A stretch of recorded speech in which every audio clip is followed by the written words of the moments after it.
لو انت مفيش اي معلومات في دماغك، مفيش اي حاجة في دماغك عن المواد، خليك واثق في ربنا ان هو هيكرمك لو ذاكرت وعملت اللي عليك، ان هو هيفتح دماغك للمادة دي وممكن تلم المادة كلها في يوم واحد.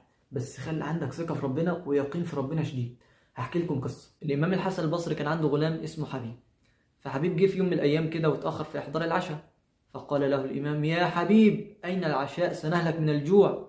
فرد حبيب وقال له: يا امام، أتاني مسكين وطلب مني الطعام فأعطيته كل ما في البيت. فرد الإمام وقال له: يا حبيب، ليه كده يا حبيب؟ فقال له حبيب: لأني سمعتك يا إمام تقول: الإيمان أن تكون فيما عند الله أوثق مما في يدك. فرد عليه الإمام وقال له: يا حبيب، أنت رجل كثير اليقين قليل العلم، لو أعطيته النصف وتركت لنا النصف نتقوى به. وهما بيتكلموا مع بعض كده إذ بطارق على الباب. ففتح حبيب، لقى غلام صغير كده جاب حاجة فيها أكل